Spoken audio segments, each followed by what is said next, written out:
اور منہ ہاتھ دھونے کے لیے پانی تک نہ دیا جاتا، نہ پہننے کے لیے لباس فراہم کیا جاتا۔ جیسے کہ حدیث پاک میں ہے، جب کسی عورت کا خامند مر جاتا تو اس کو ایک کوٹھڑی میں داخل کر دیا جاتا، وہ خراب کپڑے پہن لیتی اور خوشبو کو ہاتھ نہ لگاتی، یہاں تک کہ 1 سال گزر جاتا۔ لوگ بچیوں کو زندہ درگور کر دیتے تھے۔ ان تمام برائیوں کے باوجود اہل عرب میں کچھ ایسی خصوصیات بھی تھیں جو آج کے مہذب اور ترقی یافتہ دور میں بھی ہمیں نظر نہیں آتی۔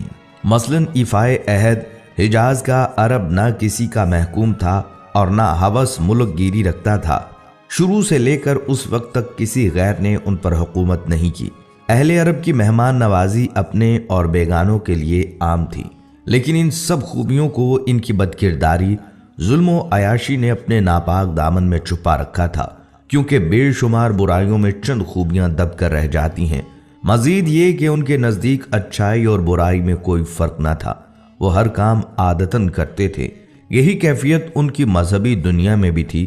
مذہبی ذوق کی تسکین کے لیے انہوں نے بت تراش رکھے تھے، مگر پرستش کے باوجود وہ اپنے معبودوں کے تابع نہیں تھے، جو من میں آتا کر ڈالتے۔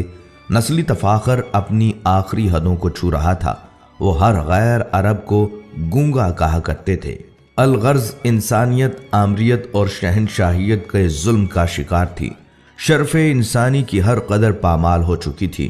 عرب ہی نہیں، پوری دنیا ظلم و جبر کا منظر پیش کر رہی تھی۔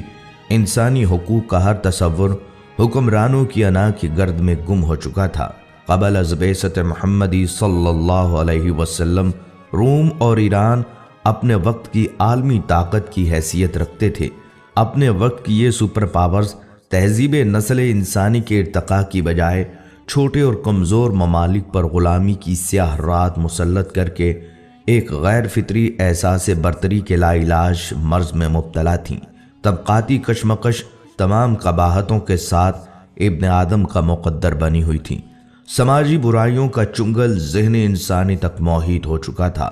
4 صدی عیسوی میں نصرانی حضرت عیسیٰ علیہ السلام کی تعلیمات سے بہت دور ہو چکے تھے۔ یونانی خرافات سے لے کر رومی بت پرستی تک ہر برائی کو عیسائی دنیا نے اپنے گلے سے لگا رکھا تھا۔ عیسائی مذہب چند بے جان عقائد اور بے کیف مراسم تک محدود ہو کر رہ گیا تھا۔ روم کی مشرقی ریاست میں اجتماعی بدنظمی اپنی انتہا کو پہنچ چکی تھی۔